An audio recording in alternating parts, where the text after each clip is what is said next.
Quando se fala, né, que o BRT representou um investimento para a melhoria das pessoas, é isso aqui, ó. Esse é o contraste. Esse é um ônibus que era do antigo sistema, ainda, claro, não tá o BRT em todos os sistemas, né, ó. Veículo degradado, hoje embarque é por trás porque é feriado, né? E aqui do lado, ó, o ônibus do BRT, Euro 6, com nova tecnologia. Então dá pra ver a mudança na vida das pessoas. Outro BRT aqui, ó. Ah, ônibus, esse aqui é elétrico, inclusive, ó, da Eletra. E a gente está na região do Ver-o-Peso, aqui em Belém, no Pará. Dá para ver na qualidade dos serviços, da frota e de tudo, né? Tratamento mais digno ao passageiro, né? O Diário do Transporte faz uma cobertura especial da COP30. Estamos com o ministro das Cidades, Jader Filho, que comentou vários aspectos relacionados à mobilidade urbana. A gente percebe, ministro, uma carência de qualidade dos transportes públicos, principalmente os metropolitanos. A gente vê um fosso de qualidade entre as linhas municipais e as metropolitanas. E aí o senhor citou o exemplo do BRT aqui da Grande Belém. O Ministério das Cidades vai investir mais nesse fomento ao transporte metropolitano por corredores?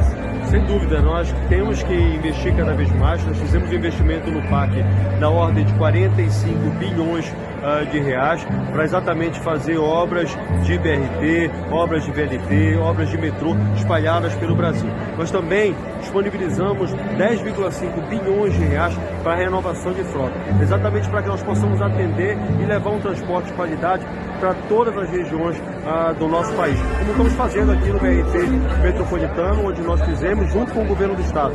São 265 ônibus para poder melhorar a mobilidade urbana da região metropolitana de Belém, que sai desde Belém, passando pelos 9 municípios aqui da região metropolitana. Então, com isso, a gente faz um trabalho. E queremos que esse exemplo de Belém possa se multiplicar pelo Brasil. Acabamos de aprovar agora no fundo, no FGTS, no Conselho Curador do FGTS, são mais 8 bilhões para a mobilidade, para que nós possamos fazer com que o transporte público seja melhor.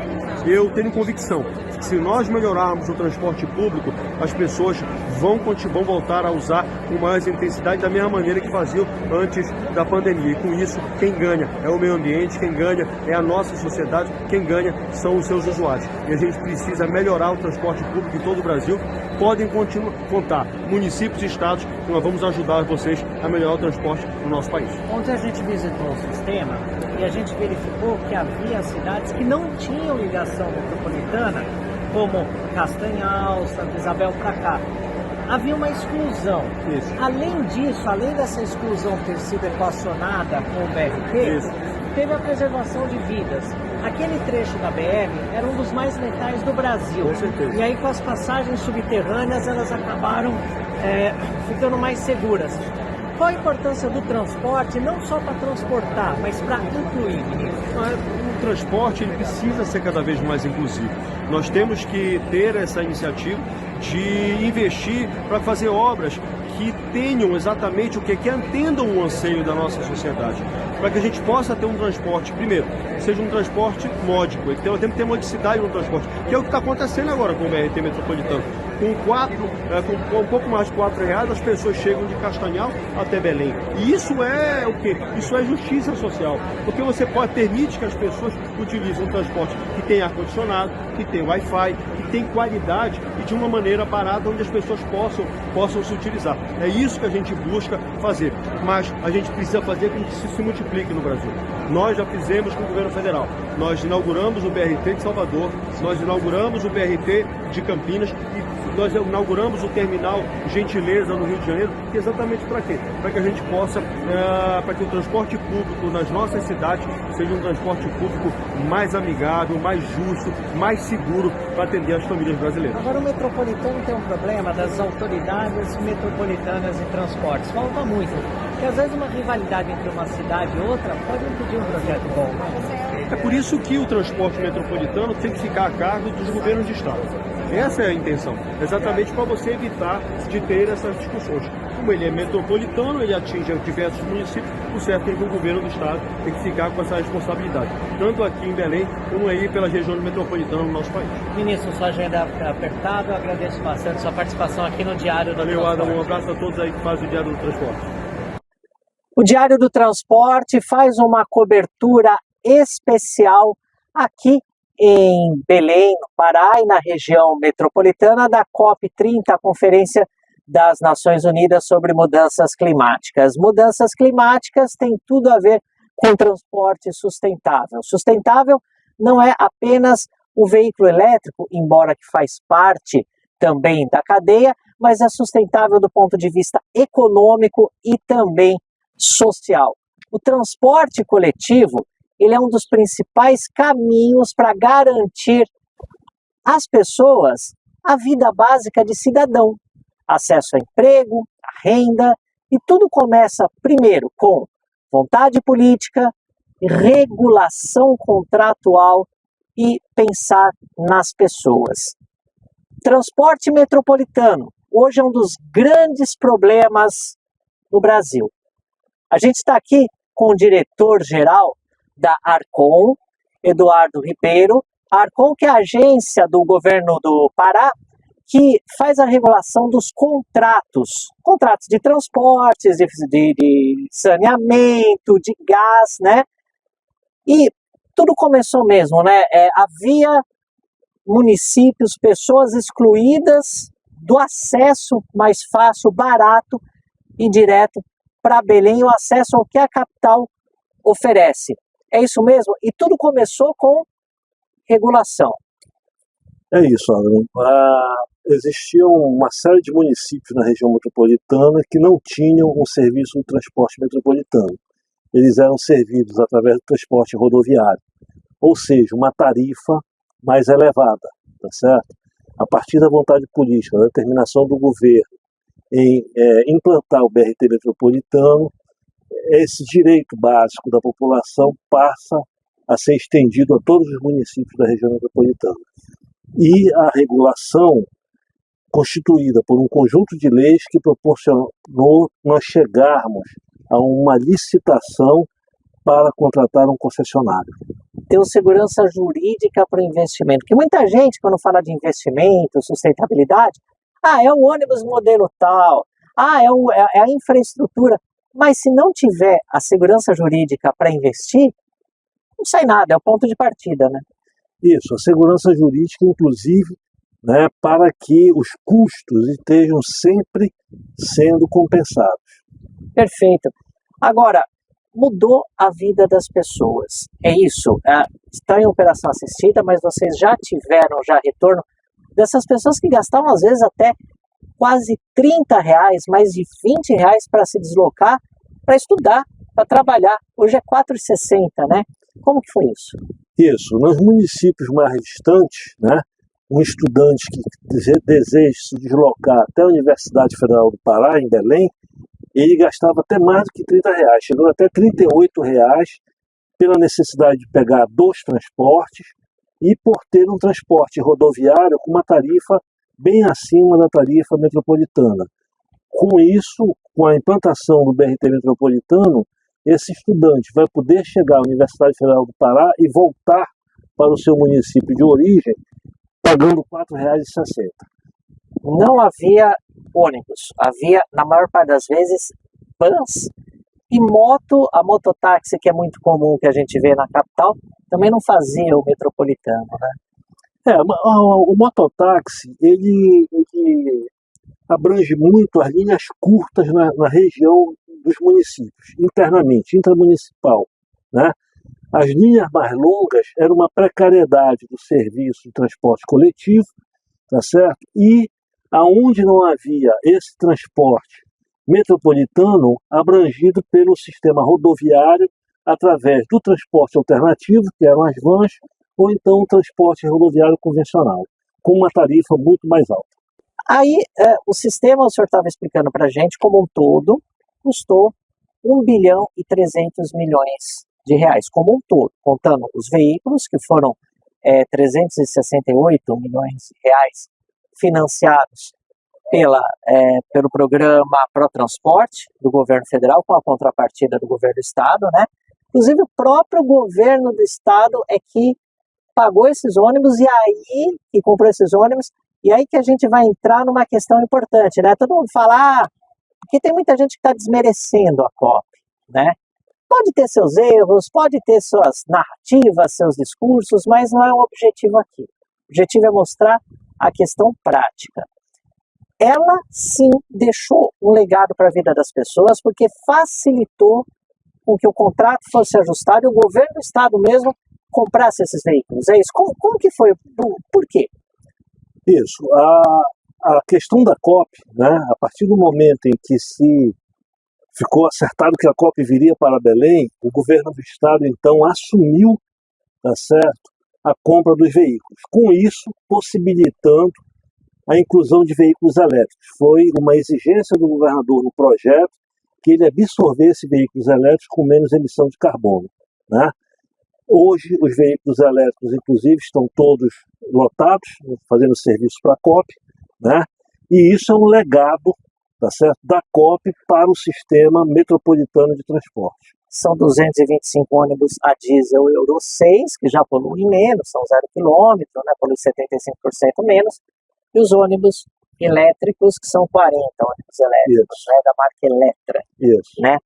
Agora, doutor Eduardo, o que a gente também verifica, né? A gente estava falando 1 bilhão e 300 milhões, a estrutura toda, né? Infraestrutura, projetos, terminais. São quantos terminais mesmo? São 2 terminais, 26 estações, tá certo? Ao longo de 11 quilômetros de BR, que foi todo requalificado. E é isso que eu queria entrar. Poxa vida, 1 bilhão e 300 milhões. É um valor que não dá para desprezar. Eu não tenho isso na carteira, nem nem na minha conta bancária. Porém, a externalidade disso. Primeiro, vidas. Não só o acesso à saúde, educação e tal. Salvando vidas. Por quê? Faz parte desse 1 bilhão e 300, por exemplo, a requalificação da BR, onde foi implantado esse sistema de corredores, que chegou a ser o mais letal do Brasil, é isso? Isso, há cerca de 20 anos atrás, esse trecho de BR que nós estamos, que foi o corredor, onde foi implantado o corredor BRT, ele chegou a ser o trecho mais letal de BR do Brasil, entendeu? Por causa dos cruzamentos. É um trecho urbano, né? Pela travessia, um trecho urbano, a BR, antes dessas intervenções feitas pelo Estado, era uma rodovia urbana. Então, nesses valores que nós estamos citando aqui de 1 bilhão e 300, passa toda uma requalificação da BR, desde o novo sistema de drenagem. Nós tínhamos diversos pontos de alagamento ao longo da BR, com retenção de tráfego, tá certo? Durante chuvas de maior volume. Isso são problemas que ficaram para trás, foram resolvidos, tá certo? Além de uma urbanização com passeios, ciclovias, né? As passarelas, a questão da letalidade ela se dava muito em função de atropelamentos de pedestre atravessando a via. O elo mais fraco, tá, né, da mobilidade pedestre. O elo mais fraco pedestre. Então hoje nós temos passarelas a cada 650 metros de distância uma da outra, proporcionando segurança na travessia desses pedestres na BR e o acesso às estações do BRT. Perfeito. Eduardo, a gente agradece bastante a sua participação no Diário do Transporte. O tempo a gente tem que fazer reduzido para o vídeo não ficar muito pesado, mas tem aí também as informações do texto. E agora a gente confere algumas imagens interessantes que a gente captou no terminal aqui, de onde falamos nesse momento. Vamos acompanhar. Estamos no terminal do BRT de Marituba, um dos municípios atendidos pelo sistema. Do lado de fora, uma linha alimentadora. E aqui são as entidades e agências que financiaram o projeto. Essa é a entrada principal. onde fica o guichê para o bilhete. E o primeiro ponto que chama a atenção, que a gente destacou na entrevista, a tarifa R$ 4,60 para pagamento em dinheiro, porém é possível pelo sistema Pra Já, que é o sistema da bilhetagem eletrônica. E o embarque se dá aqui pelo catraca, já com o bilhete em mãos. Vamos entrar para conhecer. Aqui a comunicação visual, um aspecto importante. Tem aplicativo, tem tudo, mas muitas vezes o passageiro quer ver mesmo a placa, quer ver o totem. Aqui é o sistema de linhas. A gente está aqui, ó, terminal Marituba, que é alimentado por linhas que atendem toda essa região aqui. Daqui tem o terminal, por exemplo, que não aparece aqui no mapa, de Ananindeua, que recebe outras linhas de outras regiões. Aqui são 16 linhas, mas, por exemplo, de Ananindeua, ele recebe mais 9, né? E conecta até Belém. Tudo mais importante que a gente destaca, por R$ 4,60. Muitas vezes o custo antes do BRT era de mais de R$ 20 para fazer esse mesmo deslocamento que você vê aqui. E ainda dentro da questão da inclusão, acessibilidade total aqui no terminal, com elevador para cadeirante. E aí as pessoas que podem, que querem, o acesso pela escada. E aqui a gente vê toda a estrutura geral do sistema, tá? Aqui, onde estão os ônibus azuis, são as plataformas dos alimentadores. São os ônibus que vão para regiões mais distantes sem corredores.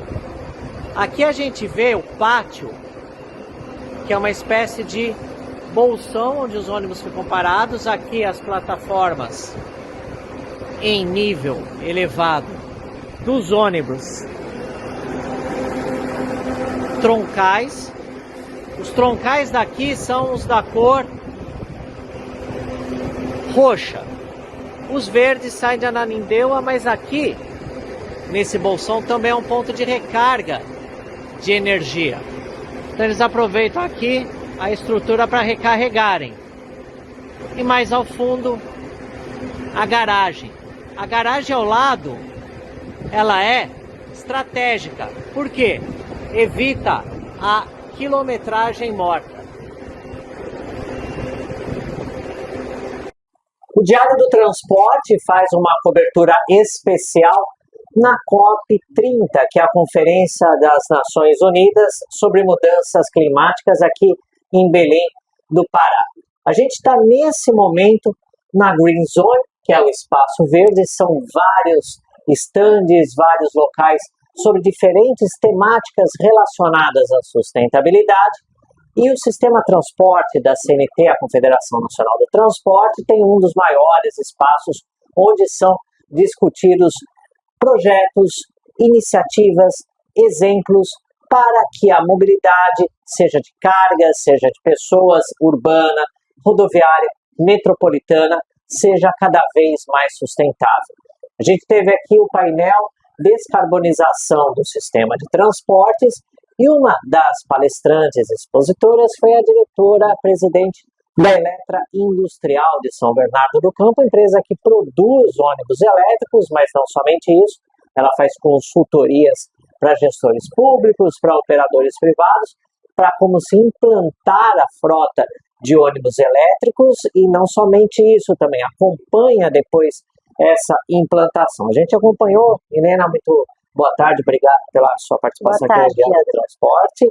A gente acompanhou sua exposição e, para a gente até dinamizar essa conversa, a gente elencou alguns pontos importantes.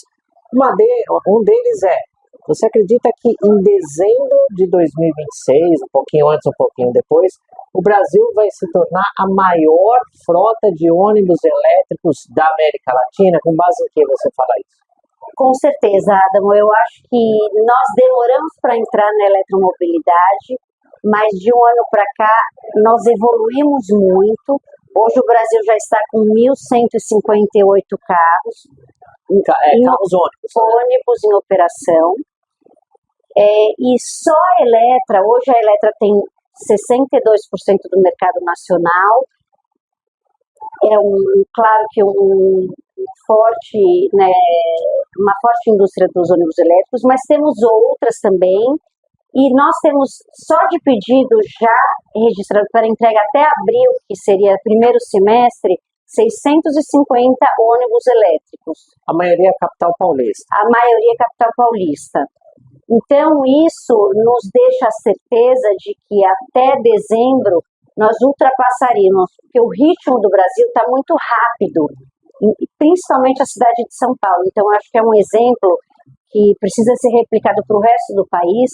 É o que o prefeito Ricardo Nunes fez, definiu que vai fazer essa transição da frota para elétrico, proibiu a entrada por lei de novos ônibus a diesel e ultrapassou as barreiras de infraestrutura, de recarga, de garagens, e hoje já bateu os 1.000 primeiros ônibus da cidade de São Paulo. Agora, você falou na sua apresentação que São Paulo pode ser considerado um exemplo, mas a gente acompanhou que São Paulo teve vários problemas: infraestrutura, proibição do diesel, todos os sistemas, que lá são 3 subsistemas em São Paulo.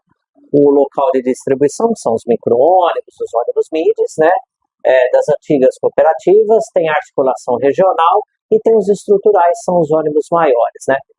Principalmente no local, está tendo uma carência muito grande, a frota está envelhecendo. Como que você vê essas derrapadas, digamos assim, que São Paulo teve? Essas derrapadas foram derivadas da falta de infraestrutura e a falta de entrega da energia nas garagens pela Enel. Então, foi-se projetado uma entrega de ônibus. Acho que a prefeitura se baseou numa questão de infraestrutura e de energia, disponibilidade de energia, que não aconteceu há 2 anos atrás. Então, esses 2 anos, a indústria patinou, os operadores patinaram, porque tudo isso deteriorou a frota. Mas eu acho que agora, este ano, nos demonstrou que tudo isso está superado. Então, as garagens já têm a infraestrutura, as garagens já têm os parceiros que levam a energia, que constroem a infraestrutura necessária de recarga, os carregadores funcionando. Então, vários passos foram superados. Então, hoje a energia e a infraestrutura não é mais problema. E nós temos uma indústria nacional, principalmente, que consegue entregar a demanda de troca necessária para a atualização dessa frota sucateada de São Paulo. Então, eu acredito que essas entregas desse ano, e mais os pedidos que já foram feitos e os que estão por vir para o segundo semestre, nós ultrapassaremos com facilidade os 2.000 ônibus elétricos só na cidade de São Paulo. Com certeza, os BES foi uma alternativa que foi buscada pela Prefeitura de São Paulo para sair da dependência da distribuidora, e hoje é uma realidade. Nós temos 2, 3 garagens já com os BES instalados. Então, o que são os BES? São containers com grandes baterias de alta capacidade que carregam os ônibus a qualquer hora do dia, e consegue, cada BES, eu não sei em números quanto tem, mas depende do tamanho do BES, consegue carregar mais de 30 veículos. E isso não só é importante, é uma solução, claro, provisória para recarga, porque o mais correto é você ter os carregadores e a chegada da energia pela rede, que é mais barato. Mas qual a segunda preocupação que eu como indústria, como operadora que sou, tínhamos? Quando você tiver 50% dessa frota elétrica, se tem uma queda de energia, qual é o plano B? Você tinha que ter. Hoje você tem. Então, uma questão que é um grande gerador. Então, ele vai ser utilizado também quando tiver falhas na energia ou quedas de energia, ele vai suportar o carregamento de 100% da frota das garagens. O Troll é uma iniciativa da Eletra, uma novidade que a Eletra vai lançar. Já lançou, né? Já temos o primeiro carro, o primeiro ônibus cabeça de série. E ele é um carro que ele distribui a recarga no decorrer do período. Então, ele vai carregando e volta autônomo.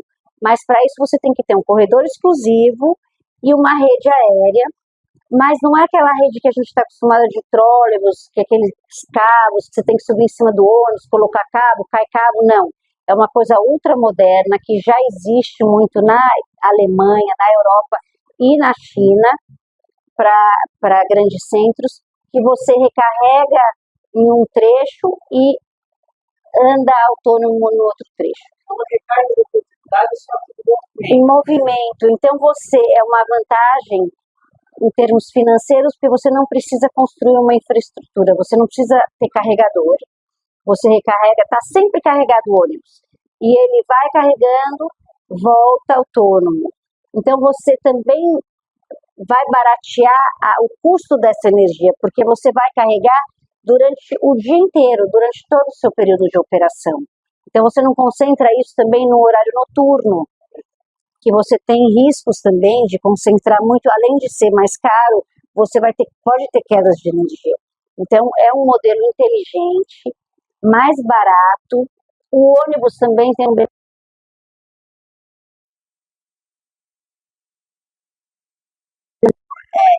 E você também tem a questão, se você quiser ir meio percurso só carregando, você aperta um botão e ele desce.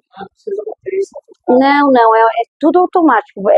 Você aperta, é rápido, ele sobe a catenária, aperta o botão e ela desce. Então é uma coisa muito simples e eu acho que vai ser um sucesso no Brasil, principalmente para projetos de BRT com corredor exclusivo.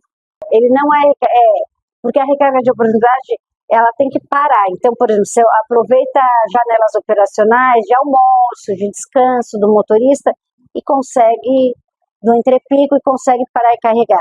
Mas nesse caso não, ele carrega quando ele está carregando o passageiro, em movimento. A realidade de cada cliente, de cada cidade, de cada poder público. Por isso que nós criamos a Eletra Consult. Ela vem aí para oferecer a melhor tecnologia, do melhor tamanho, com a maior autonomia, conforme a necessidade da cidade, do cliente, de tudo, né, da capacidade de transporte, porque, como eu disse, os e-trolls, eles são mais leves, então eles aumentam a capacidade de passageiros dentro do veículo, né, porque você tem uma distribuição de peso melhor, então tem várias vantagens. Então, é a Eletra sempre criando e inovando com soluções criativas para atender melhor cada tipo de cliente. Com certeza, eu acho que agora é o momento mais importante que a gente passou nos últimos 50 anos de indústria, porque o Brasil, como foi citado no painel, perdeu muito. A indústria do Brasil praticamente acabou. Perdeu competitividade, perdeu timing, perdeu o mercado, né? E a China acabou engolindo Brasil, Europa. Então, eu acho que agora, com essa mudança de tecnologia, é a grande chance do Brasil, principalmente no setor de ônibus, porque ônibus também, Adam, você sabe, há 25, 30 anos atrás, o Brasil liderava as vendas de ônibus na América Latina. Hoje, nós perdemos o mercado para o chinês.